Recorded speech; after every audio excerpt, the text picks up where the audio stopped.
Welcome to Take Care. This is the podcast that helps you understand the background and habits of change makers.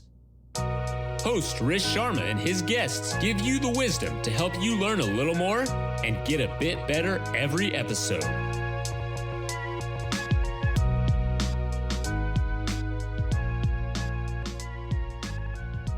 Hey everyone, welcome to Take Care. Today's guest is on Forbes 30 Under 30 list, Nik Sharma, known as the DTC guy. He is the former head of DTC at VaynerMedia and currently the founder of Sharma Brands, an investment and consulting firm focused on finding the next wave of iconic brands such as Twice, Haas, Brightland, and many more. Welcome, Nik. We're excited to have you here. Thank you for having me on. It's excited to be here. Yeah, happy to make this happen. So I'd like to start the conversation to give the audience a little bit more about your background. So if you could go in a little bit about your backstory, kind of where your journey began, how you started this entrepreneurial and brand journey of yourself. Yeah, it started pretty non-traditionally. I was in high school and realized that my strong suit was not necessarily taking tests. And so kind of as a way out, I figured, well, if I can make money doing something, I should be good. Mm-hmm. And so that's when I got interested in social media marketing. And, initially it started by working with, local businesses and then just cold emailing like crazy. I ended up being able to work with Pitbull, Priyanka Chopra, Magic, just a bunch of cool celebrity type of profiles. And then from there, I just always have been the curious type. And so I kept pursuing that curiosity behind marketing, which led me to San Francisco, where I learned, all around ad tech and data, programmatic, more sophisticated type of marketing. And then after that, I kind of had a good understanding around paid marketing as well as organic marketing. And then I joined a company called Hint Water. Yep. And my goal there was to basically scale the direct consumer business there. Mm-hmm. And then once I got to Hint, I really realized the fun side that comes with working on the brand side. Mm-hmm. And so since then, I've just been really interested in going deeper and deeper with brands. And, then VaynerMedia moved me out to New York last year. And since then, New York is like a playground for brands. And so it's just, for me, it's been a lot of fun just getting to know or getting to make a lot of friends who are founders out here. Mm-hmm. And just going deeper on it. And then, as a byproduct of working with brands, whether they are not early stage or they are very early stage, and also just having a lot of friends who are founders, the investment and advising side of Sharma Brands was born like pretty organically. It was never an intention. And basically, I would say curiosity has just led me down this funny path over the last few years. Yeah. Curiosity, and I think that constant learner is what we find in a lot of the interviews that we've had of, great founders like yourself that are trying to make change in the world. But I'd like to kind of go back to when you discovered that fun side of branding and now, involved with many brands. What is it about branding per se that drew your interest, that kind of got you excited? Well, for me, it started at Hint because, Hint it's a very functional product. Their flagship product is their water. Mm-hmm. And it's very functional in the sense that it helps a lot of people get off of soda or juices or vitamin water, Gatorade, and really just drinking more water.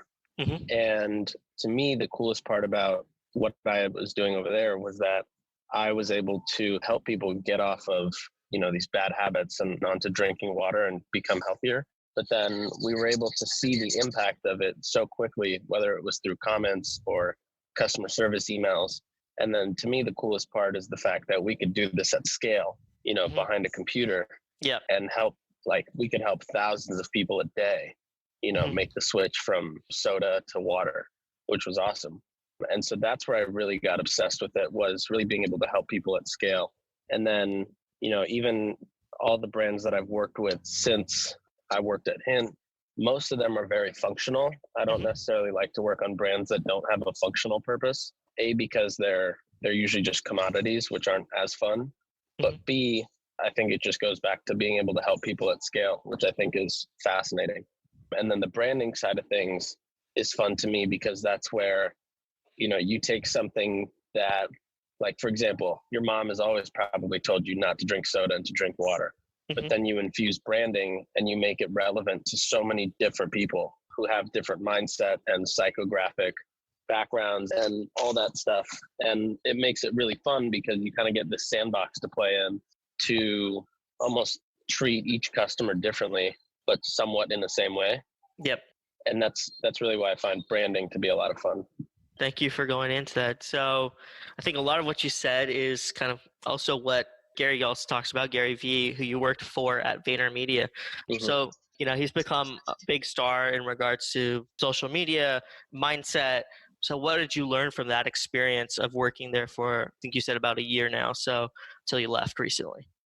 I think the most interesting thing about Gary is, and I guess it's hard to see this through the videos and the content, but Gary's really built this machine called VaynerX, which is the holding company of all his other companies. He's built this machine to work almost around him. And in almost all the businesses, he's kind of the brains behind it, or the strategist behind, whether it's like VaynerMedia, Vayner Sports, Vayner Productions, the Gallery Media Group. There's so many companies within VaynerX, but he's really built an organization, or I should say built an infrastructure and a system that works really well around him and really efficiently around him, to where, I mean, it's pretty insane, like the amount of things he touches in a single day. And to me, the most fascinating part was just how he built the system to work for him around the entire ecosystem of VaynerX revolves around Gary. Not to say that they don't have their own leaders, but like with every client that we touched, Gary was very much involved. He goes really deep, which you don't necessarily see through the content because a lot of the content doesn't get filmed when it's with client work, but he really does go deep. And, that was something that really fascinated me about working at Vayner. Thank you for going into that. I think people will be interested to hear that for sure. But one of the most impressive things from your young age to where you are today is how you built your career. So I'd love to kind of go into and say, what were the keys that you did, just your curiosity, that you would say help you build that career? I think the first thing was that I just really never gave a shit about being vulnerable. Like I had no shame in anything from cold emailing to, if I saw somebody that I wanted to talk to, I would just run up to them and talk to them. And like that honestly gave me a ton. And then I was always very focused around, having strong relationships with people. So whether it was like, when I was younger, it would be like artist managers, for example, where I would just try and become absolute homies with these people, to today where it's like they're brand founders or they're investors or private equity firms. I've just always valued relationships a ton. And then the third thing was just putting out content on the internet. I didn't realize how, like, A, how easy it is, but B, the kind of return or impact it has on my own career. Even today, like a lot of the companies that I'll invest in will come my way because of something they've read of mine on the internet, or like there was a company where I was in San Francisco and I have a public texting number, and I blasted out to the San Francisco area that, hey, I'm out here in San Francisco. If anybody wants to come grab a drink with me, I'll be here at this time. And there was one guy that showed up named Kevin. I met him that night, and the next day I decided to send him money to invest in his company. So there's just all these opportunities that come because of being connected on the internet, which I think is just, it's all free. There's no cost to being on the internet and putting out things on the internet. Yeah, no, I think that's a very valuable tip, to put yourself out there to make sure that you're connecting with people, and then serendipity happens. So I think that's 100% great values right there. But was there any resources or anything else beyond, putting content out there that helped you understand things, or anything else? Yeah, I would say there wasn't necessarily like books or blog posts or anything that I would read. In fact, I probably maybe one of the most like unread people out there. I have always had this thought that like I would rather go to the source. Yep. And so a lot of times if I wanted to learn about how influencers are doing X, Y, or Z, I would just go to them. Okay. Or if I wanted to learn from some, like whatever I wanted to learn, I would just try and find a source or somebody who's actually doing that, and just go ask them questions directly, rather than reading something that was filtered through somebody else's words. Yeah, go to the source of the well of knowledge and get it from them. That makes perfect sense. Exactly. And even then, like there was almost like there really was no issue at all getting in touch with any of these people because like no one asked them anyways. Yeah. So I was just like, okay, I can just ask these people any kind of questions and Yeah. they'll all respond. And the internet totally empowers that, especially with like Twitter, where you have like direct 100%. access. So yeah, that makes perfect sense. And the books that I've read that I've gotten the most value are actually the ones from the founders themselves, people that are actually doing the work. So definitely agree with that for sure. So I'd like to take it to Sharma Brands now. What is it and what are you trying to achieve with this new venture? So Sharma Brands was this idea of, last year I did a lot of work with brands, basically anything from scaling their growth to helping brands launch. With Sharma Brands, it's basically the operating, but it's also adding the component of investing and advising. It's essentially what I was doing kind of on my own, but now under a real name, with the hope that in the future we actually develop brands of our own and leverage the team that we have to build them, after both learning how to do it with other brands and also leveraging the resources and capabilities that we have internally. Thank you. Thank you for going into that. So DTC has been in the news a lot recently with the IPO of Casper that just happened this last week. I'd like to just kind of understand, what is a DTC brand today in 2020 and what does it mean? Well, at its fundamental, it really just means you deliver an experience to the customer directly. Like if you think about before the Costco's and the Walmarts of the world, almost everything was DTC, just without a Shopify presence. Yep. And I think in 2020, fundamentally it means the same thing. I think your question is more so like, how do you win in 2020? And I think the answer to that would be, I think the early wave of direct-to-consumer brands was all about being tactical with media and understanding how to buy media. The second wave was all around like selling commoditized products with the emphasis of branding and aesthetic and community and events. And this new wave, I think, that will really shape 2020 is around products that are actually not only like required or desired, but products that are moats within their product, not necessarily like one of the 4 cookware brands or one of the 5 leggings brands. These would be products that have a specific reason to exist and a specific value prop as to why people would buy it in the first place. Thank you for going into it. I'd like to just go a little bit more specific. Is there like a particular brand that you would show as an example to what you just said? Yeah. Judy is probably the most relevant example. Judy's biggest competitors today are the Red Cross and AAA's First Aid, which don't necessarily include anything for really emergencies other than if you fall and cut yourself. Yep. And so the Judy product in itself, it doesn't require, like, you don't need community and content and Instagram following to be able to sell the product because the product itself is so good. And it's just something that people see and they realize they would need. Whereas, if you're competing in the commoditized market, whether it's leggings or cookware or any of these other direct-to-consumer brands, you're really just competing against multiple others. And your moats, per se, they might have moats in supply chain, but a lot of times they just don't have moat at all. That's exactly what happened in the mattress category. That's what happened in the meal kit category. You just have all these brands that don't necessarily have a reason to stand out or stick out. And they just end up becoming these like stale brands where they're just competing with each other. And eventually what happens is all they do is just drive down their own cost of margin because they have to drive up the spend in marketing. And, that inverse relationship not only hurts the singular companies in there, but the entire category as a whole. It becomes a race to the bottom. Yeah, exactly. And, you can kind of see it coming with the pet food space, which is a little scary, but we saw it happen with the Blue Aprons of the world. And then of course, Casper, we just saw. And yeah, there's just, even these mattresses, like there's probably 5 factories in total that make all 180, brands of mattresses. Yeah. And there's just like nothing unique about them. except for the branding and the content or the pop-ups, etc. Capital raised essentially also. So Yeah. thank you for breaking that down, providing that example.